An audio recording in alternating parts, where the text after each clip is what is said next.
Hello. You are listening to the Carroll Connection with your host, Jared Carroll.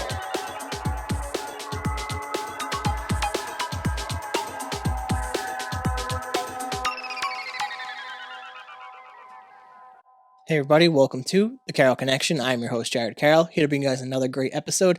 Did want to take a chance to shout out last week's episode 168, with my buddy Gio, the host of the AOHD channel. We talked about the creation of his reaction channel, how he got monetized, and how the last year has gone for him.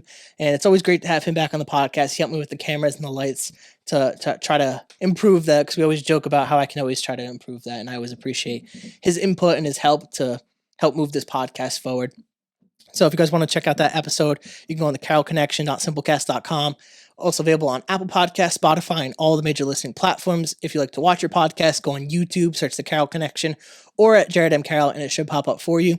And if you want to be a guest or return as a guest, you can hit me up on Instagram at Jared M. Carroll or at the Carroll Connection, and we'll set that up. So that brings me to today's episode 169 with Eddy Vieira Jr. Thank you. Congratulations for making it to episode 169. Huge congratulations. Seriously. I appreciate that. And it's definitely been a journey, and the journey this year is to get to 200. And I'm glad that you're a part of this journey now. You're a part of the Carroll Connection Network. And it's good to have someone who actually promotes a lot of great things with their business as well. And we'll dive into that as we go out through the podcast. But how I like to open the podcast, I'd like to just ask you who you are and what you're doing currently. So I am Eddy Vieira Jr. On all social media platforms, I go by Hunger Breeds Success. Currently, I am at Rhode Island College, going into probably looking like 4 or 5 more semesters. I actually start school tomorrow, so excited to start. While I'm at Rhode Island College, I am working 2 jobs at Rhode Island College. I'm also working in the retail space at Dick's Sporting Goods. I'm also training people on the side and building my business every day as a full-time student. That's what I'm currently been up to. Yeah, and we'll get into especially how this business came to be, how you created this, and you have so many great collabs out there currently, and more to come as well. So I'm very excited to see that. With the microphone, let's pull it out a little bit in front of you. This way towards me, A little bit. and then angle it a little bit. Live podcasting, because Live you were talking over it, so like it sounded fine, but I just it literally happened. I want it to be better though. It actually just happened with Gio. He did the same thing. And just don't touch it. Yeah, it'll pick up on the microphone. Thank you. Well, I appreciate you talking about that, and we'll, like I said, dive into that as we progress through your life story here. So now we're getting into family dynamic. And for people that are listening for the first time, I always like to kind of talk about why I talk about family dynamic and the importance of it. And when I talk about family dynamic, I talk about it in this cliche metaphor that I always give is when you're building a house, we're talking about the foundation. That's the beginning portion of this house. And in terms of our life, the foundation is usually our family unit and what comes from our family. And I always find it important to ask these questions and get whatever the guest is comfortable sharing, because we all come from different backgrounds, and I think it's cool to hear where people come from, what their family's like, and how that translates into their life as well. So whatever you're comfortable with, I'll allow you to kind of take the floor and talk about your family and your family dynamic. Well, thanks, Jared. I appreciate that. One thing I've learned in school is that, especially at college, they didn't really teach it at any other level, but I've learned that that age, like 1 to like 3, 4, 5, 6, 7 is like where that, like, whether you're going to be a shy person, whether you're going to not be a shy person, that's where like the personality starts building. My family dynamic has always been me coming from a dysfunctional family. Shout out to the show Shameless, who makes dysfunctional families look like they're just this like just insane family in the best way possible. I can always say that I relate to that show. Obviously not on the same level, but the traits I've seen in that show, I'm like, I have 2 sisters, but I didn't grow up living with them. So like I was able to see in the show Shameless that I kind of played every role more or less, some roles more than others. When it comes to the roles of a dysfunctional family, I played them, but just as an only child. When I took an intro to social work class, I made that comparison between my family and the show Shameless. So I grew up in that kind of dysfunctional family, but the funny part is you never know come from a dysfunctional family until you get older. And then once you do learn, you're like, damn, like, that definitely played a huge role on it weighed on me at times more than I would have liked it to, but I'm so grateful to come from a dysfunctional family because it drives me to levels that I could not even explain. More or less, it drives me so much. I'm so grateful to come from the family that I come from, to see my mom put in 80 hours a week, 80 hours a week, work weeks, 7 days a week. To see my dad be the OG concrete guy, to work his ass off daily, to give us and my mom the same, give us everything, give me everything, give us everything we deserve. I always say, like, my family grew up living paycheck to paycheck. So like I don't come from this money background where it's like, oh, my parents made six figures. It's like, no, like, my parents worked hard. The way the economy was, they did live paycheck to paycheck. And one of my mottos with everything I push, with Hunger Breeds Success, is don't you want to retire your parents? And I was just texting them the other day, like, your guys' retirement's coming. I feel it. It's getting step by step, day by day. The sooner you guys are gonna be retired sooner than later. Truly. I think that's a great mindset to have in terms of giving back to your family and your parents specifically, because when I think about my parents, they definitely laid down the correct foundation for me to pursue the things that I want to do. They definitely allowed me to be successful in school, be successful in sports, be successful in college, and then ultimately my work life, which ended up leading me down the path to creating this podcast eventually. And they gave me the correct tools with, we could jokingly say, with a little bit of trauma to allow me to experience my emotions and figure shit out later in life.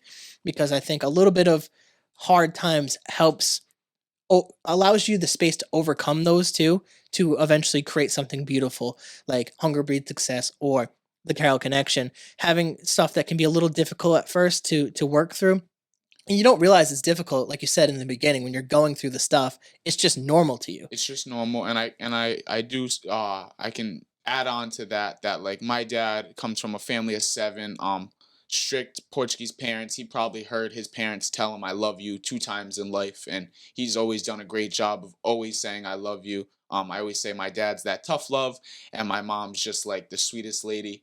Anyone who's ever met my mom, y'all can attest and say, wow, it's like that, heaven sent, truly. I think it's great to have that dynamic with your parents Yeah. too. Like my dad was definitely the traditional type of father, in the sense of he's going to be hard on me, he's going to push me. He's not going to always say I love you all the time, but you know he does care because he's pushing you in that direction. Especially I was lucky enough where he coached a lot of my sports growing up as well, and it's always tough. I hated it back then because like your dad's pushing you harder than anyone else. It's like, why are you pushing me so hard? But like in retrospect, you're like, damn, I'm so glad he pushed me as hard as he did because I became the person that I am because of that. My dad coached our baseball team. Shout out to everyone on that baseball team, from Kudo to Jamie to Herb to Justin, to Brian. The list goes on, but we were like the Bad News Bears out there. It was absolutely a movie.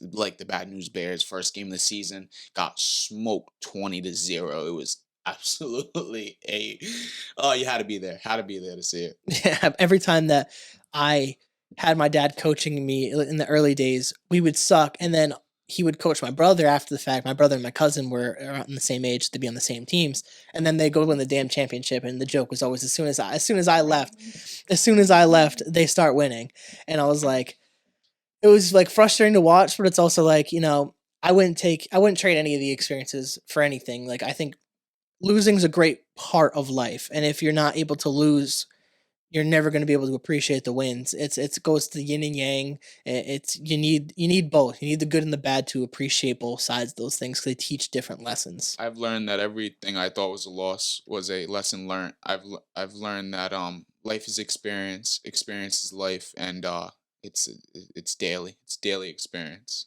Yeah, experiences help us shape who we are as people, and the more experiences, the better. Typically, True. obviously, we're not referring to things about trauma and things like that. Obviously, a lot of trauma can lead towards difficult mental health or difficult physical health and stuff like that. But going through different experiences, like dealing with struggles, whether it's in school, whether it's family, whether it's sports, whether it's whatever, it's typically a good thing for most people. When I talk about life is experience and experience is life, I'm talking about trying shit. Like, you see something that you actually want to try that's beneficial, and you're like, oh my god, like I want to do that. Like, I would love to try that shit. Or look back when you're 85 and be like, what if? You don't want to live with what ifs. What ifs is like a terrible experience. I mean, you asked me about the tattoo on my arm to take a chance, Fire, and that's fire, fire. I was referencing from my second episode from my late grandfather when he came on that God rest his episode. soul. Thank you. He was talking about his life, and in retrospect, he was recently diagnosed with brain cancer at the time, so he knew he was going to pass. Came on that podcast and really dug deep into his personal life and shared his life story. And part of that message was, if you're doing something you don't enjoy, you're not, you want to do something different, or you want to change, to take the chance. And I think for me, that really obviously hit home, for one, being my grandfather, and two, as I was just starting this podcast, I was really taking a chance on putting myself out there, promoting a new thing that was different. Promoting positivity, motivation, and mental health being the foundation, though. So as much of it was taking a chance, it was like a chance that was meant to be taken, because it's like, who who wouldn't want to listen to someone who's promoting positivity, promoting motivation, and promoting that mental health is the foundation. Yeah, and that's why I really love your brand as well too, Thank because you. it goes hand in hand with a lot of stuff that I also talk about. Thank And you. it was like the perfect uh, like scenario to get you on the podcast and talk about these things. And I was happy that you reached out. And it's always the coolest thing when, obviously, we didn't know each other prior to this podcast, but when someone hears an episode from someone else that they know, likes the message of the Shout podcast. out Dev. Shout out Dev. Shout out Devin. Seriously. He's been on multiple times and he's a great person. And to have that Genuine. mutual connection, and shout out to you for having the initiative to reach out and do that, because Of that course. always means the world to me that someone wants to be a part of this experience. And I'm happy to have you on and share your message and share your story. Thank you. And it just really means a lot to me when people want to do that, because it's that without people like yourself, that this podcast doesn't exist. So it's kudos to you for having that power to you, that energy to you, to want to do these things. And that's only going to make you more successful for wanting these things in your life. Thank you. And when I see something like this, the Carroll Connection podcast, promoting what it promotes, doing what you do, bringing on people like Dev, it's like, why would I not reach out? Absolutely. And I try to find people that have cool things in their life that they're doing, have a story they want to share. It's Everybody has cool things in their life, whether you believe it or not. You're so cool. If nobody's told you, I'm gonna be the one to tell you. absolutely. And I think it's always funny too when I reached out to certain people and they've been like, I don't know what I would talk about. I'm like, what do you mean you don't know what you talk? Life. Like we're, and that was the basis of this original podcast, was I want to talk to people around me. I want to strive to have great conversations with people, get back to those connections. And it's all about the connection It and the is. relationships that you have with people that moves the needle forward in terms of society. We've gotten away from that with social media, and not saying social media is good or bad, it's got both. But the face-to-face conversations, the connections, the communication skills, we've definitely taken a hit on that with social media. So to be able to create a platform that I could try to get back to that, and one, put myself out of a comfort zone. I wasn't the most articulate person growing up. I hated like classroom presentations. I didn't want to do those things, but speaking was something that I knew that I needed to work on, and I enjoyed talking to people that I was friends with. So I was like, why not try a podcast, when I liked Joe Rogan at the time, which led us to today. And you brought up talking about sports and stuff. I wanted to actually dive into a little bit of that in terms of like your childhood, in terms of how you made friends and what other sports you might have played or other hobbies you might have had.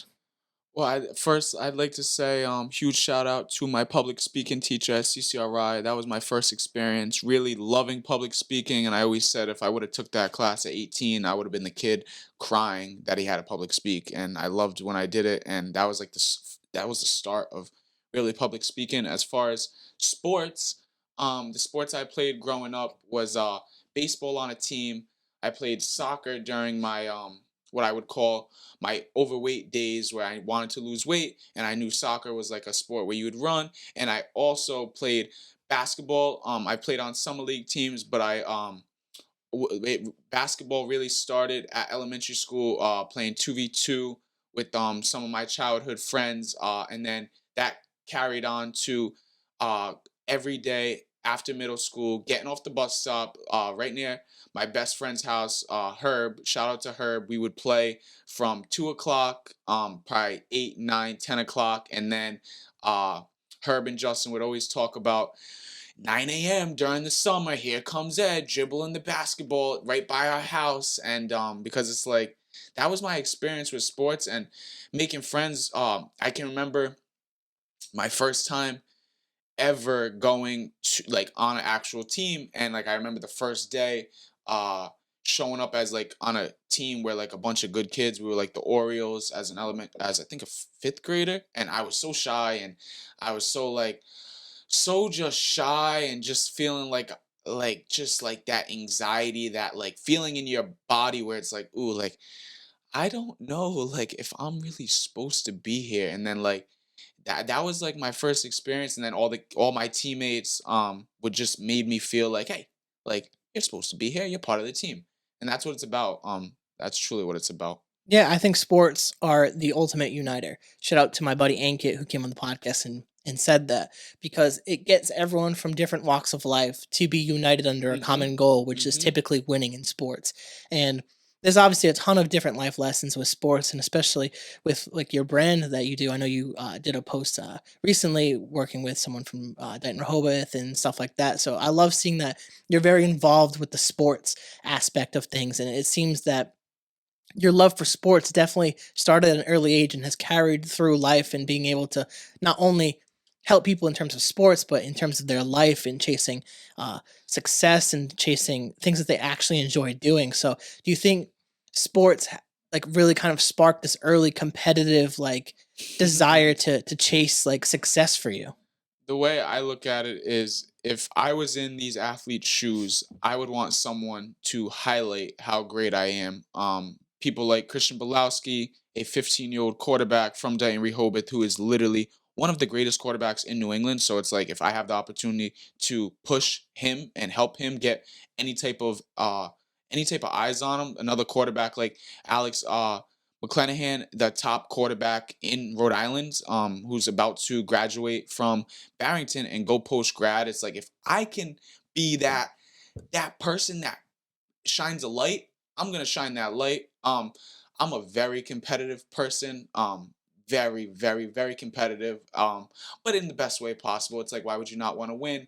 And then when you don't win, it's like, okay, like there I learned something there. Whether it was like my whether it was even like my summer league championship game this past summer, where like we we lost in the championship. We had a team that people thought were going to be the worst team, and here comes the championship where like all my friends showed up to watch me play, and here I am like being so freaking nice and just letting everybody else play. The people that thought they deserved to be on the court, just let them play just like how they did all season. And then I played a little bit in the first half. I sat the whole second half basically, because you know how it is, like everybody wants to play, there's only 5 spots. But like a person like myself who really brings that energy, like when it comes to basketball, the only thing that I lack is like a shot form. But when it comes to defense, passing and just bringing that energy, I'm there. And then like I let that, I remember letting it like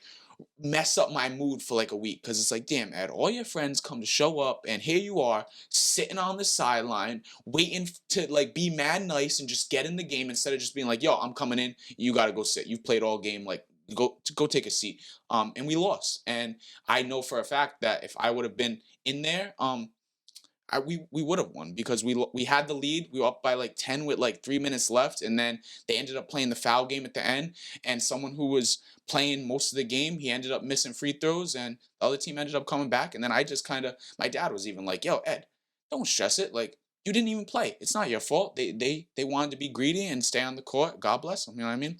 But sports and just being competitive. I love to be competitive because it's like I just want to give my best. That's where the competitive nature comes from. Yeah, there's two things that you said there that I really want to talk about too is the spotlighting people. That is Yes. something that I truly value when I do this podcast is finding people that I could help share their story. Like something that I really take to heart is the responsibility that I have now of carrying all these different life stories forward.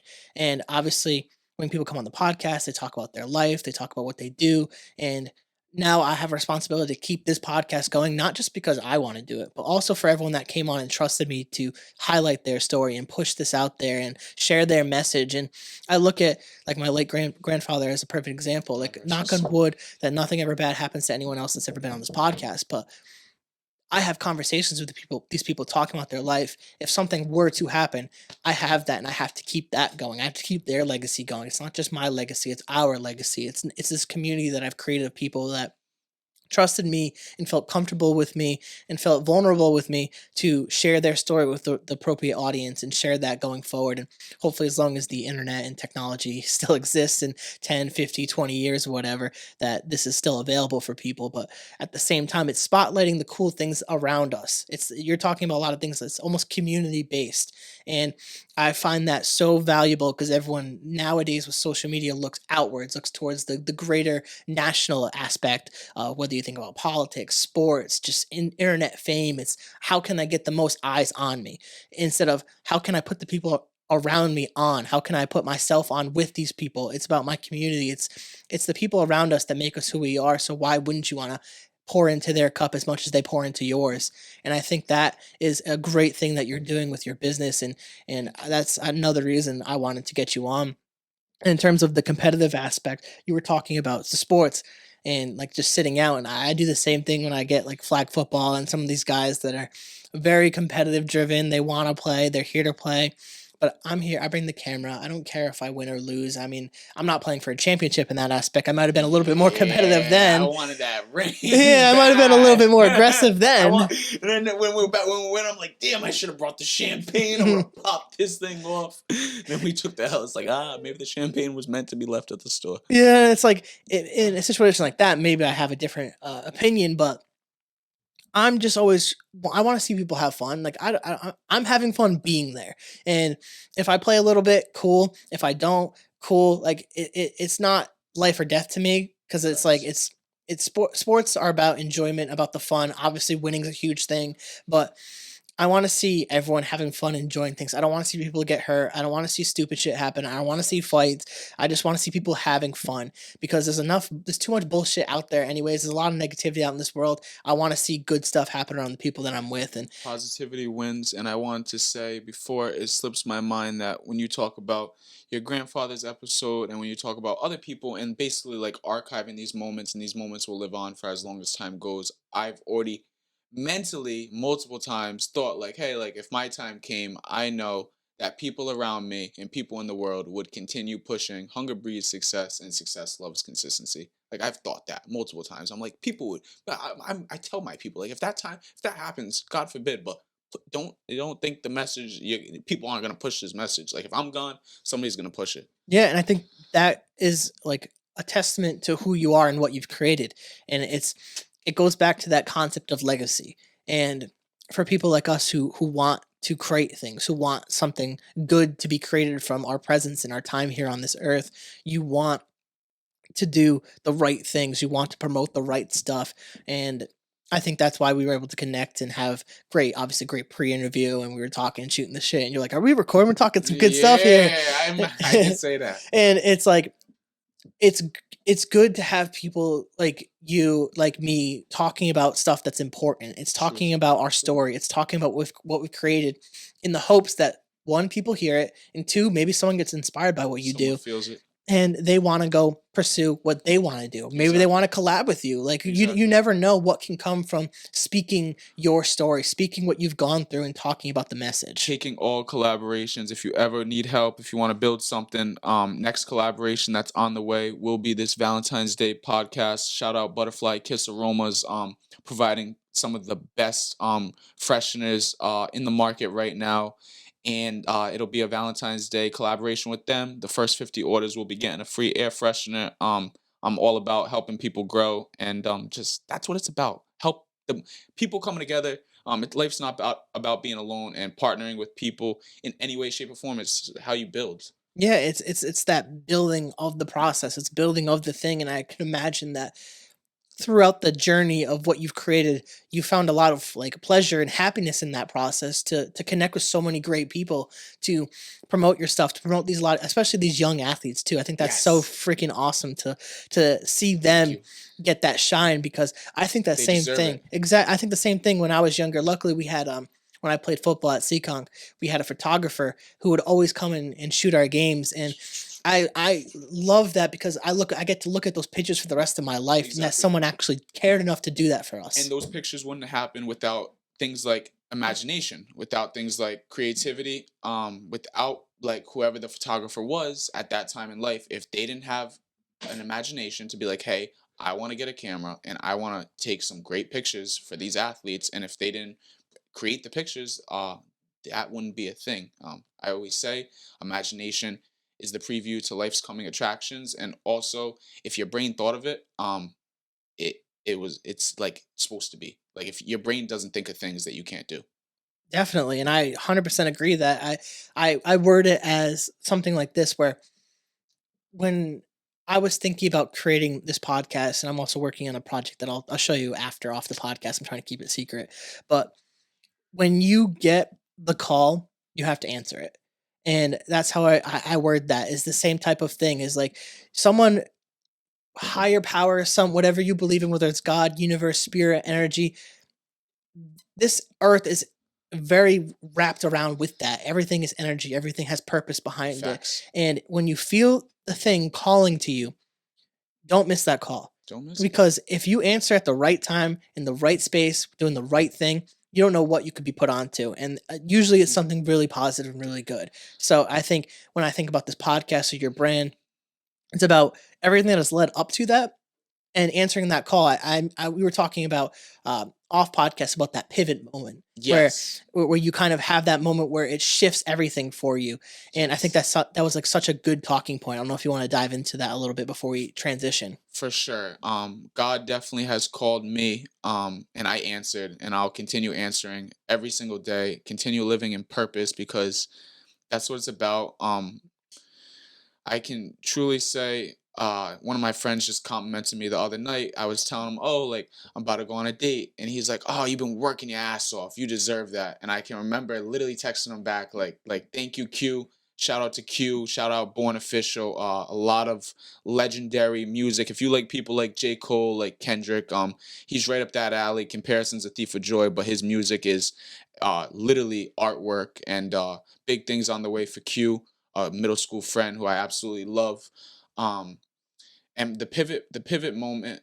Oh, what I wanted to say was, he's like, "Oh, you've been working your ass off. Like, go enjoy yourself." And I'm like, "Bro, like, I love it. Like, I love the work, and it doesn't even feel like work." And that's how I know that I'm just doing what I want to be doing because you've been working your ass off. Oh shit, thank you, Q. Actually doesn't even feel like work. That pivot moment was huge. Wouldn't be here today without the pivot moment. Shout out to New Jersey, best bagels and best pizza from what I in my opinion, truly. The pivot moment for Jersey, though, if you guys are listening and you don't know, was started at the end of 2017 when my parents split. Which I always was told, like, oh, like, if you've ever heard, like, if your parents ever split in life and they were ever told you, like, hey, like, when you hit this age, like I'm out, you know what I mean? And then your whole life kind of you hear that and you're like, ah, fucking bullshit. Like, who, you're not gonna leave. You're not just gonna do that. And then when it happens, you're like, oh shit, you did say that. Like, you've been saying that for like 10 years. That happened. And then right before I was supposed to move in about May of 2018, I remember I was with my parents and we were driving crying because it was like that time, like moving time was coming, like the apartment was packed up. It was that time, and I can remember my dad being so nice and just being like, Ed, like, you don't have to go. You and your mom don't have to go. You guys can actually stay here, move in with me. You can go back to CCRI and we can make it all work, and we'll make it work. And that pivot moment. Shout out to Pivot, who talks nothing about people's pivot moments that have changed their life, and this was mine. If you're listening, my pivot moment was when I said, "No, Dad, you moved out. That's how it went, and we're supposed to move, Dad. Like I have to move. It's already everything's already set in stone. Like it's time to move. If I never go to Jersey, Hunger Breeds success doesn't become a thing. The way it has till this day. Yeah, and I think those pivot moments that we have in our lives are what really are make or break for a lot of people. Some people go the way of creation and some people go the way of destruction. And Yup. you Yup. don't Uh want to huh. go the way of destruction, but if you do, hopefully you find the light and hopefully you find the way back towards creation because life is ups and downs. There's going to be moments where you're really down and there's moments where you're going to be really up, And but life is creation. We were created to create. absolutely, I totally agree with that. And I think everyone has the ability to create, like you said right there. Everybody does, whether they don't even know. Whether you're creating a freaking meal, whether you're creating your outfit, whether you're creating um anything and everything, like whether you're creating your bedroom design, like everybody's creating whether they know it or not. Yeah, and it's tapping into that creativity that we have. Like it's almost like how I've kind of embodied it is getting back towards that inner child, healing that inner Yes. child, getting that moment where you're talking about when you're working so hard but you're loving it so much. Doesn't It's even feel like it's that work. moment like when you think about when you're a kid doing what you really love to do almost, like when you're having the fun, like getting that fun back into what you do is the greatest thing in the world. Like when I'm here sitting with you doing a podcast, I don't think of this as work. I don't think of this as like, damn, I wish I wasn't doing this. I love this shit. Like I wouldn't do this for almost over 5 years if I didn't care. If I did not care, I wouldn't do this. And I really do care about this. It gives me, it goes back to the idea and the concept of purpose. And I think Exactly. purpose drives a lot of people to create really great things. Living in purpose. You said something that I was gonna say something about. You can have. I lost it. Yeah. Whatever you just said, I had something towards it before that. I don't even remember. It'll come back. It's okay. It's podcasting, man. Yeah. Thoughts come, thoughts go, and it's a lot being thrown at you too at the same time when you have a lot of great ideas and stuff in your head. Oh, I got it. There we go. There we go. Memory. Here we go. Here we go. It's that inner child. I always say everything I do is what I would have wanted as a child. And I keep giving back to that my younger self. Not only is it to retire my parents, but it's giving my younger self everything that younger, shy, little awkward, goofy kid deserves. Giving it all back to him. And once you give that back to it, it heals that part of you too that you needed to be healed, and that allows you to become more fuller of a person, getting back to Facts. everything. Facts. Because we lose that Facts. piece throughout life, and some people never get that part of them back. And I try to highlight that, and obviously it dips into a little bit of like the faith hippy dippy stuff where people like the inner child. Like, what are you talking about? Well, no, healing your inner child is very crucial towards healing yourself as a person. And faith is so real. There's no reason. There's it's so obvious that as we sit here in 2024, which will be, if you're listening, 2024 will be the greatest year of your life. If nobody's told you that, I'm gonna be the one to tell you, and you'll see. Um, the old school saying, classic, faith over fear. Don't let fear ever win. Because faith will always win, and that's why like faith is so real. Yeah, absolutely. I think what's actually missing, and I'm not even like, this is coming from someone who's not even like really religious here. I always say, if anything, I would say like spiritually based, but in Which society, is what which is the same. same thing. That's the And same. what I was gonna say is what I think is missing right now is not enough people have faith. Not enough people believe in something. And I think not enough people are believing in that higher power that connects and unites us all. Because what right now is being pushed through, whether it's mainstream media, whether it's just specifically America, is a lot of separation, division. And I think we need to come together as people to, if we want to see not only our country but our world go forward, is pushing like that faith, almost that believing in something, that having that common thing that you trust your fellow man and your fellow woman, your fellow child, your fellow person to want good things in life. And I think we all do, but we forget that in life sometimes. I'm looking for every person who doesn't have faith. If you don't have faith, find me or I'm gonna find you because that's what I'm looking for the people. I'm looking for the people that have been given every reason in life not to believe.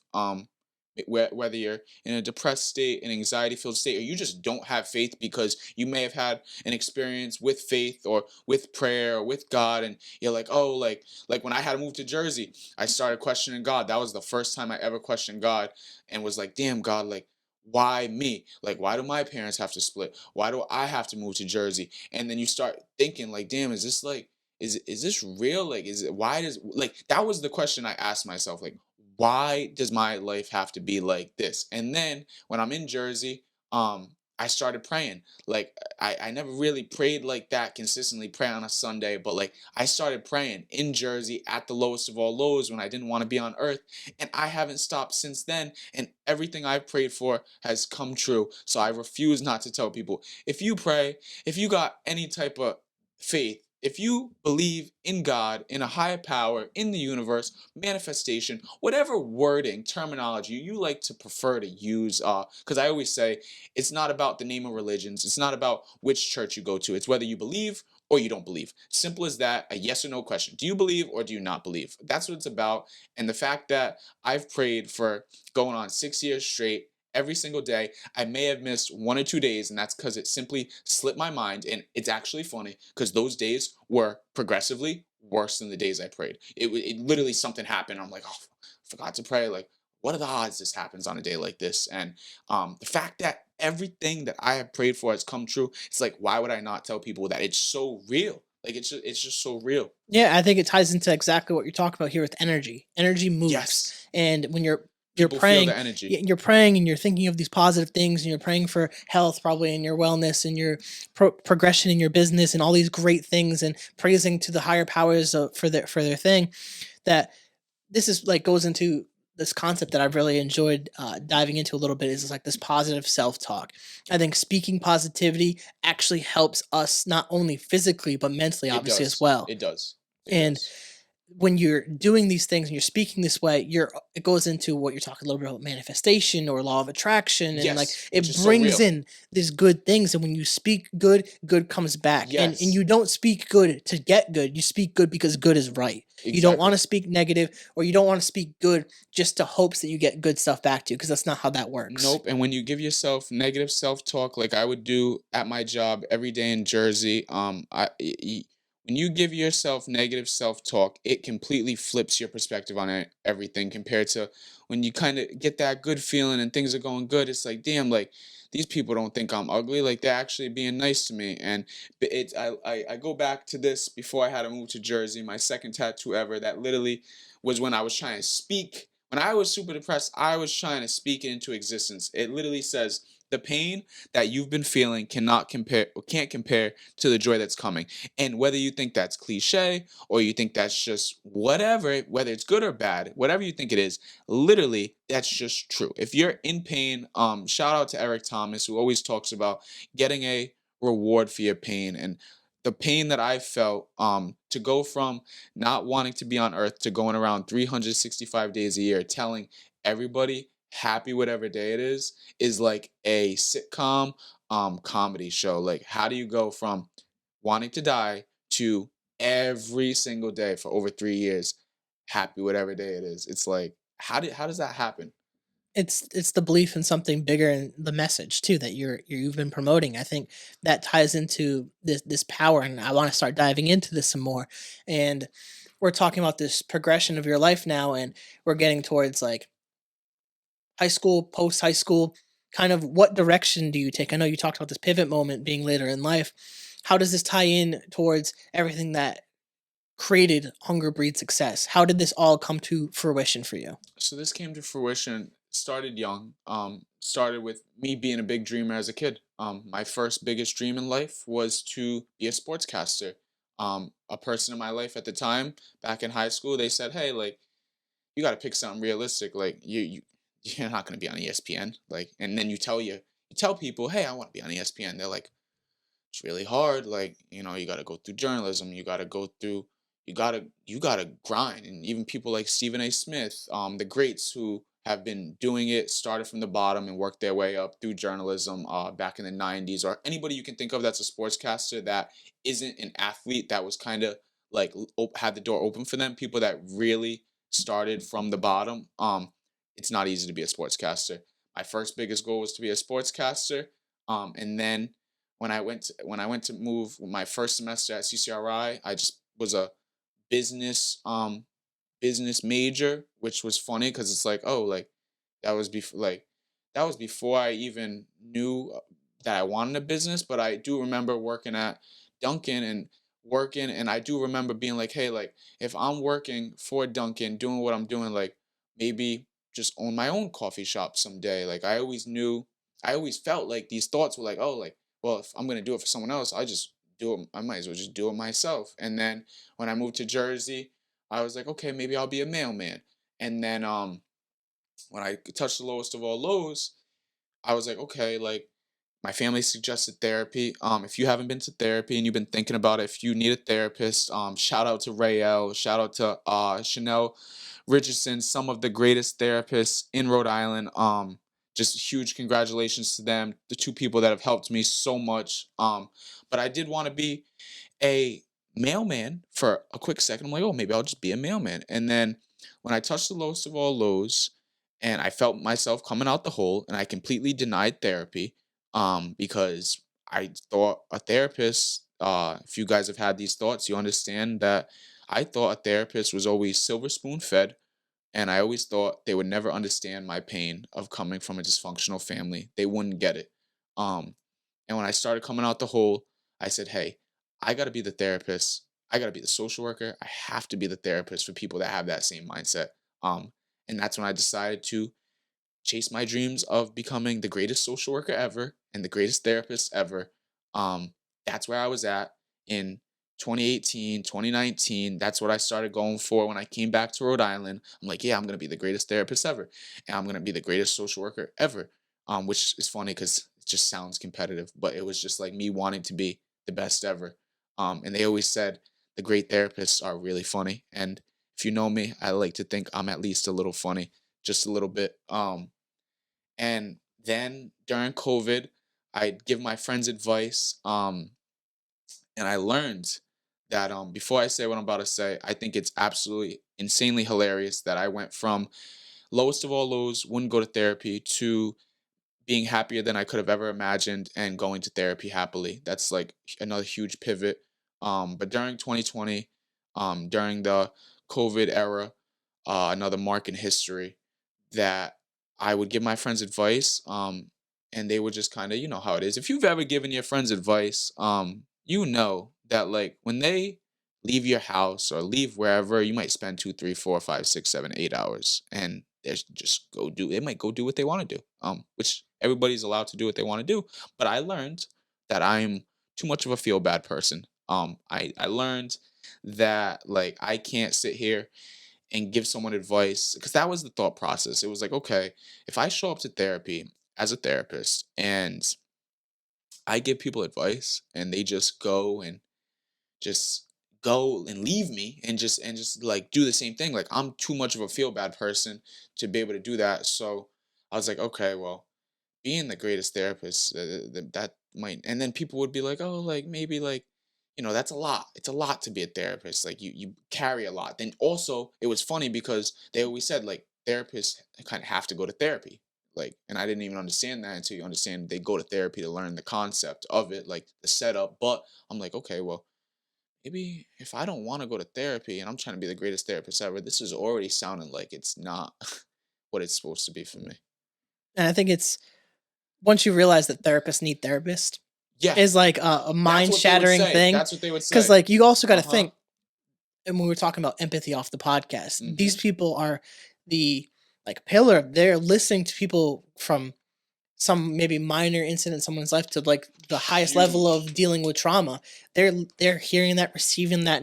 That's their job, is to listen and help and guide people through these issues, and that's going to weigh on them on top of their own personal stuff. So like for them to realize that therapists need therapists, and I think that's like a very like powerful concept that not a lot of people do grasp in the terms of like once you enter that workforce.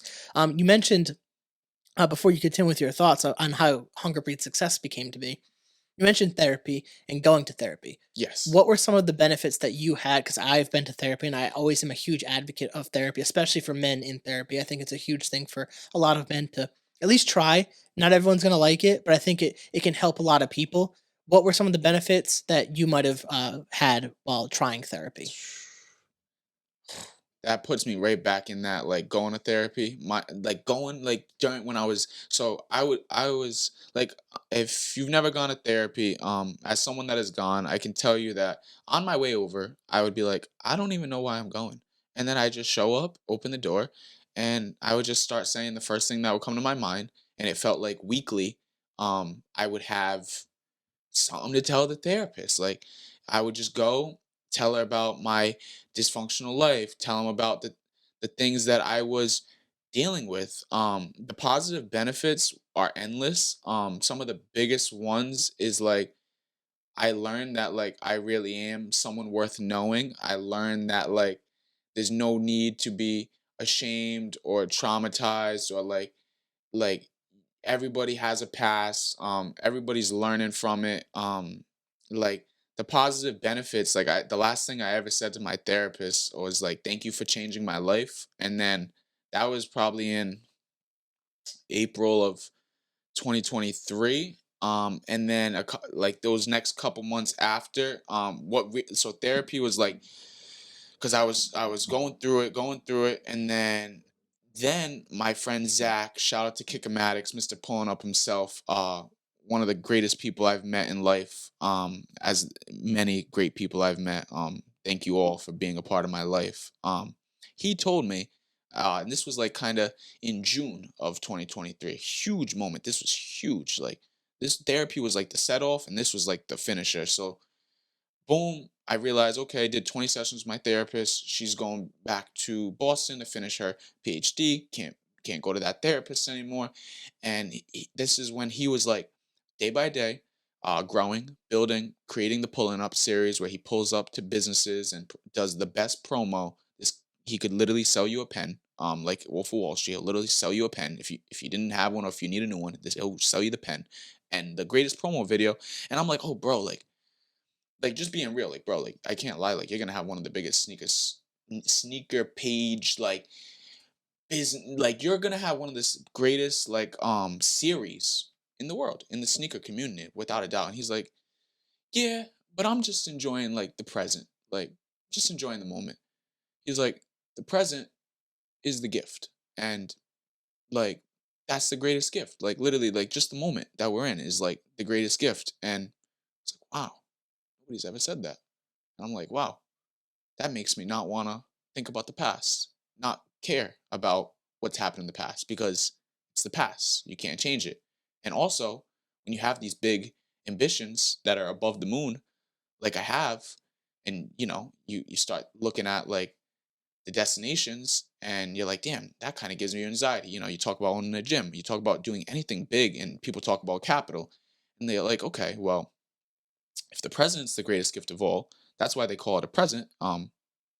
It's like, okay, well, that's all you can control.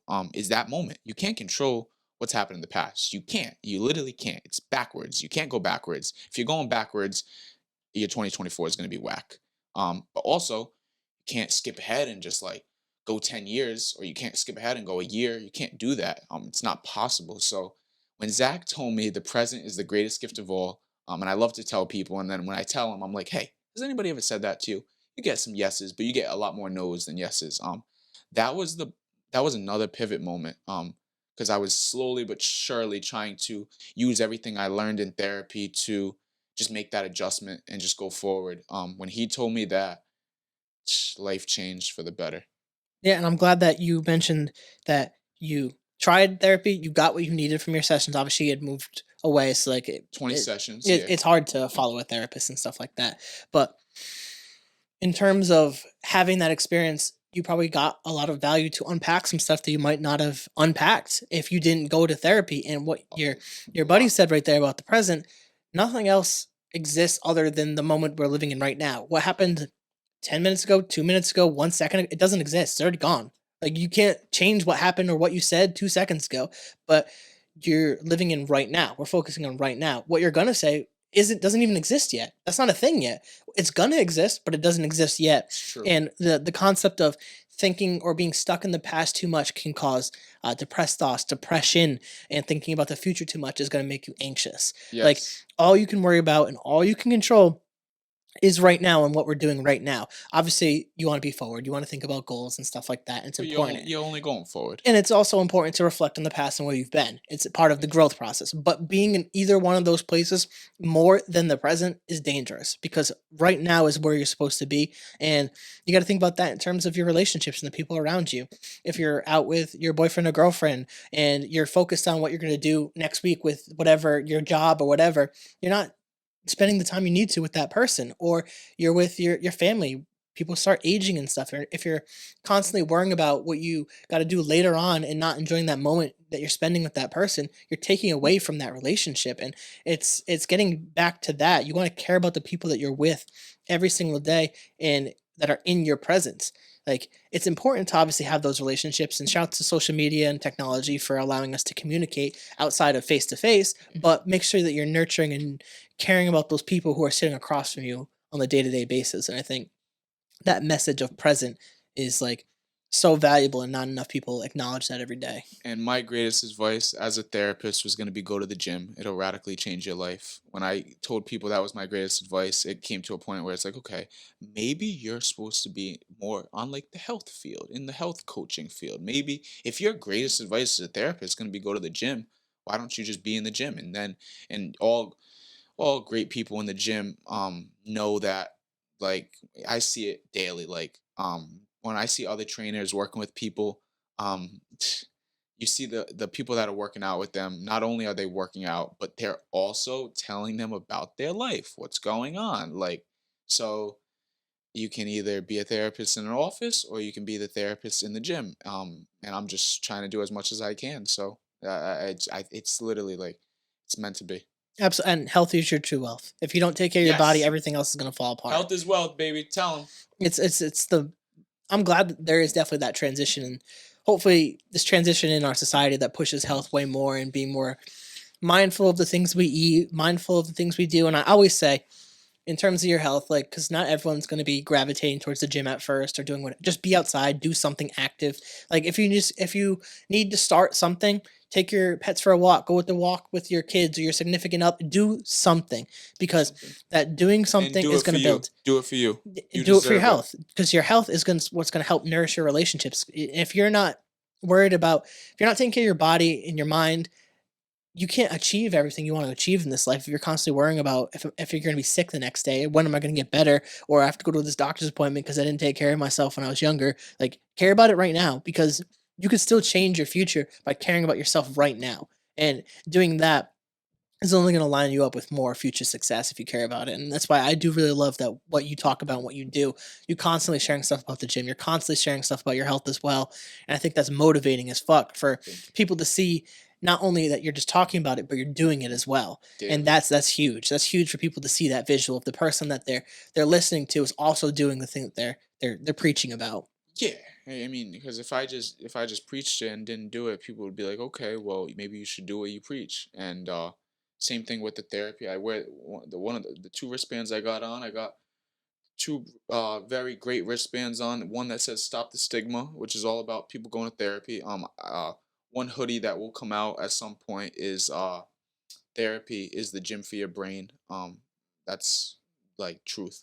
And then I got the Rhode Island Sports Network band on because I am with Rhode Island Sports Network. And then I got the uh made this at school at the, I think it was the Winterfest, little HBS inspiration bracelet. And it makes me, it's just like, you know how it is when you wear stuff that you like, you kind of feel a little like, damn, where's my stuff if you don't have it on? Yeah, there's this like sentimental value on top of that as well for some of that as Just well. making the complete, it feels complete. Yeah, and I'm glad that we had the chance to talk about this therapy and the mental health aspect, because obviously the mental health is a huge part of this platform. Everyone should go to therapy, whether you think you, even if it's one time, just go, just try it. Give it a try. Yeah, I always say Try the it's shit. worth trying, and like you also mentioned with the gym, there are other ways of therapy, not always within an office with a therapist. I say that's probably the better way to do it, but there is things outside of that that are therapeutic. For me, this podcast is always very therapeutic. For some people, the gym is they're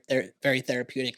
Maybe they're into YouTube content creation and they do a reaction channel like my buddy Gio. Shout out Gio from last week's episode. Shout out Gio. He does his creation in the process of creating these videos. That's therapeutic. Like you got to find what's therapeutic for you, and hopefully it's not drugs or alcohol or some shit like that. Find ways that are more positive that are going to benefit your body, benefit your mind, and help. And obviously, like we said, we promote therapy on top of that. Getting back to Hunger Breed Success, why does Hunger breed success? Why did you create this brand with that almost that positive like slogan behind the brand itself is just this hunger breeds success. When I hear that, like it strikes a chord to me of this like this motivating, positive, strive for greatness factor. So why? So it started out as a tattoo idea, I tell you. I got it tatted on me in June of 2020. I have like it in my notes written with everything I wrote up until that, which is just beautiful because it's like everything I wrote up until that was like 8 things that could have all been great. And the last thing I wrote was Hunger Breeds Success. The first idea was Never Lose Faith. And my friends were like, you can come up with something better than that. Which now we're in 2024, that's one of that's like a leg tat idea, like get it going down my leg, never lose faith, and then probably on the other side you belong here, which is true.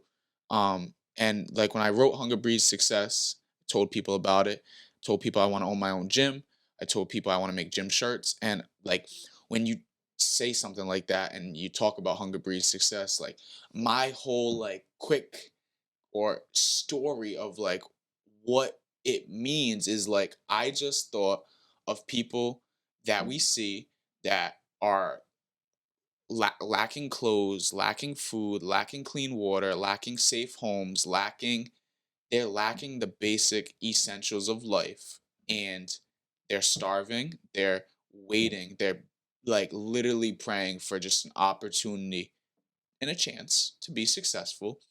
And then I thought about people that have the basic essentials. They have something to eat. They have water. They have a pillow. They have a bed. They actually have the lights on, and they're miserable. And when I thought hunger breeds success, I said that first part, what the people are starving for a chance to have, and I said the second part, and I said they're miserable. These people are literally like begging for just an opportunity. And I said that like that is hunger breeds success. And then I always start then the next thing was success loves consistency. Boom, hunger breeds success, and success loves consistency. I said I want to own my own gym, make gym shirts. And that was like where it started. And then I got the tattoo and it looked great.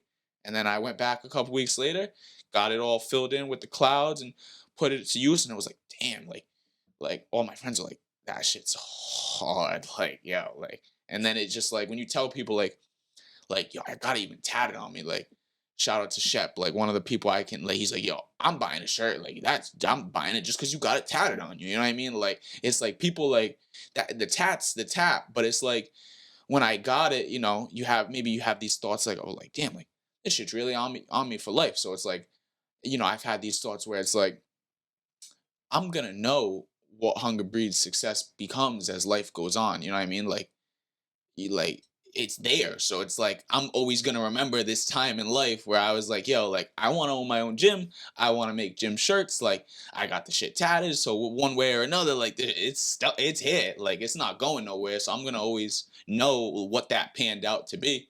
Yeah, same thing with the connection on my arm. Like it's there Exactly. as like one as a reminder to what this was, and two, one of my most important values that I had like this whole word bank in therapy of 100 words that I had to narrow it down to my top 10, to my top 5, to my one, and above all else, related to this podcast was my value to connections, my value to my relationships, whether it's romantic or platonic, my relationships to my family, my relationships to my animals, my relationship to nature, my relationship to everything around me is tied into the connection I have to it. And for me, it's all about nurturing those connections. And when you nurture those connections, it can help you create a life that's worth living. you want to have good relationships, you want to have good things around you, and when you're really connected to those things, you care about those things, and when you care about those things, it leads to good, positive uh, things happening in your life, and that's what the concept has always been to me. And then, like you said, having it on you, you're always going to know what it is. It's always in your mind because it's on you forever.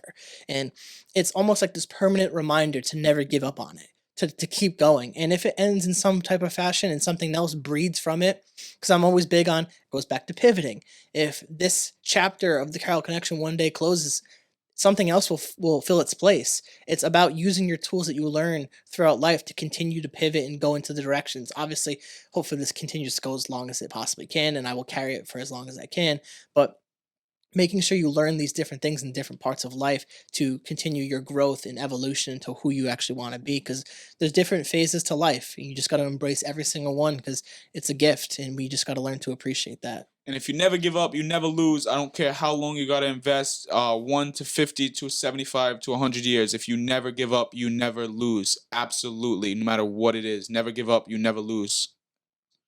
It goes into the trying aspect and continuing to try and to push the needle forward. And it's when you continually do that, it helps wire the brain in a way that goes into what you're saying. It's this opportunity that you have with Hunger Breeds Success. You're starving for that opportunity, that chance that you're saying. And that thing right there is exactly what Hunger Breeds Success is. That's when I hear that, it's like I feel that pit in my stomach where it's like that opportunity that you're chasing. It's like this, like, and when you have that thing that you're chasing, it motivates you to the ends of the earth. You're gonna accomplish that, and you will do anything to accomplish that. And that's what I really love.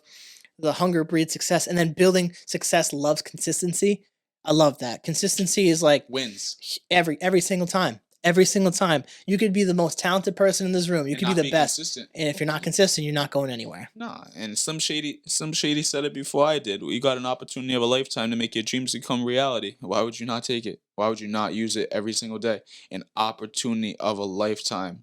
Shout out some shady. You know Yeah, that. it's right there. It's the truth though. It is the truth.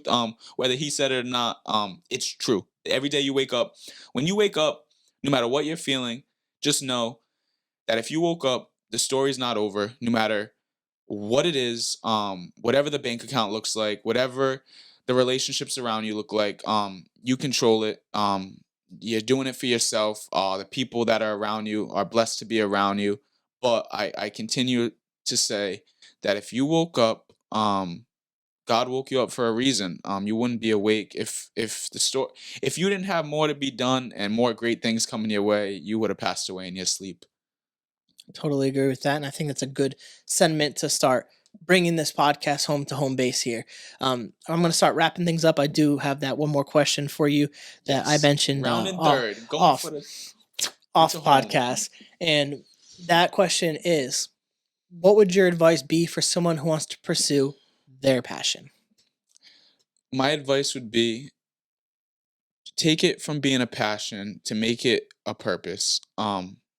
You can be passionate about things and that's great. You can always pursue them. But when you're doing something and you feel as if, hey, I'm living in purpose, like God put me on earth to do what I'm doing. And it can be anything, whether like the list goes on from teaching to helping people to treating others how you want to be treated. It can be big, small, taking photos, doing tattoos, making food, babysitting, doing a podcast, um, doing literally anything, anything that you're passionate about. If you kind of flip it, change the perspective, and just be like, hey, as I do this, it feels like I'm living in purpose. Do it. Um, it'll feel different when when you flip the wording.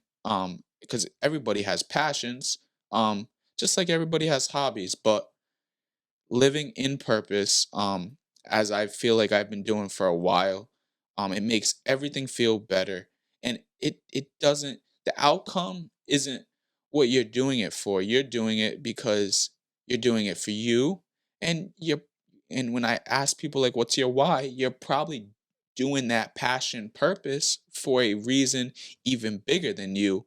Um if we sit here in 2024 it's going to be the greatest year of your life if you live in purpose, and do it for whatever you're doing it for. I know it'll be a positive reason, and just think about it like if you feel like, oh, like the time's not right, I don't have the money to do it, I don't have the time, um you can make it work. You'll figure it out somehow, whether it's day one of planning or day 100 of planning, step by step, day by day. And just pick an age that you feel like you'll be old at, and think about what you'll be doing, and think about, if I don't pursue in a purposeful way the things I'm passionate about, what will I think at that age? What will I feel? Will I feel good about the fact I didn't try, or will I feel like, damn, I should have freaking did that? Because you've met somebody in life um that is doing something, and they're doing something that they're like, if I could go back, like, shout out to my college, Rhode Island College, who, I'm always nice to the people. I'm always nice to everybody. Um, and I was talking to one of the people who could like ring me out at the cafeteria, and we were talking, and he was like, yeah, like if I could go back, I'd be a doctor. He's like, I love what I'm doing. I'm helping the kids. Like I'm around the kids. I'm making a difference. But if I could go back, I'd be a doctor. And if there's someone listening that wants to be a doctor, you might think, that shit's gonna take me 10, 12 years, right? But just think about it like this. And this is how I thought about it when I wanted to be a therapist. And they talked about having to get a master's degree. I told my aunt, shout out to my aunt in Jersey, head of human resources, absolutely part of my pivot, to like one of the greatest people I've ever met. Just genuine, made of gold. But I told her like, hey, like told my mom, told people like, hey, if I got to invest 7 years of pain to be a therapist for 40, 50 years and make a difference, what's the problem? If you got to be a doc, if it takes 12, 15, 20 years to be a doctor, however long, and you get to be it for the rest of your life, that's amazing. And wrap it up with big shout outs to my mentor, who owns Dr. Daycare. If you're listening to this and you want to be an early childhood education teacher, you can have a job, get a job at Dr. Daycare with the help of me, with the help of my mentor who owns it. And there's 15 different locations. There used to be 30. And basically, with the Teach program, you can work at Dr. Daycare for free and get a college tuition paid for absolutely free. Just in case you've been thinking about that, if you've been thinking about being passionate and helping in a purposeful way in that area. But that's what I would say to someone who wants to chase something like that. I think that's really great, and I think that's really great advice. And to switch from passion to purpose, I think that was a great way to word that.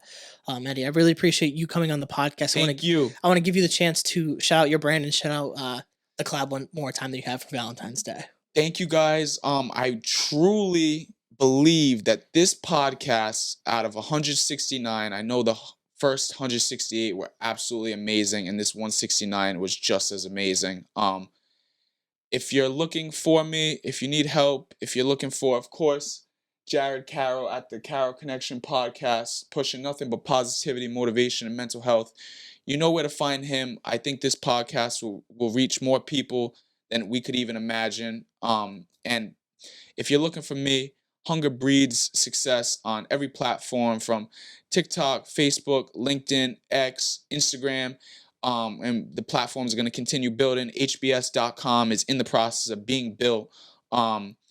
Valentine's Day collection photo shoot for it is looking like it'll be dropped at the end of January, right around the time that you'll be hearing this. And first 50 orders we get, by the grace of God, we'll all be getting a free scent, free air freshener, free car freshener, wherever you want to put the freshener. Honestly, it's not up to me. You can be anywhere. First 50 will get one for free. There'll be hoodies. There'll be long sleeves. They will be t-shirts. 3 different colorways. An absolutely beautiful shirt, beautiful design.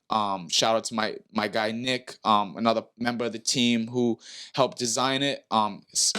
It's truly a clean classy, simple shirt, and it doesn't even have to be a Valentine's collection. It can really just be a shirt that you just, for whatever you want to call it, it's really gonna be yours. But it's based on hunger breeds success, and success, love, and consistency. And I'll just, for a little sneak peek, it has to do, there'll be a heartbeat involved in it. And if you're listening to this, your heartbeat's still pumping, and I'm happy that you can listen to this. Please, if you need help in the gym, in the mental health field, in any way, shape, or form, I'm here to help.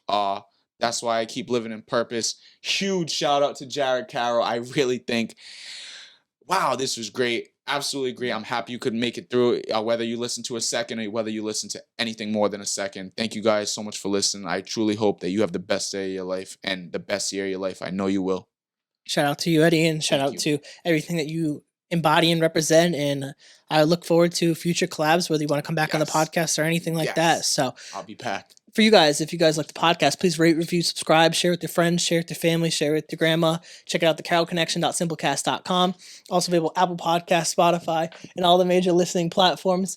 And if you want to be a guest or return as a guest, hit me up on Instagram or at Jared M. Carroll. Until next time, guys. Peace.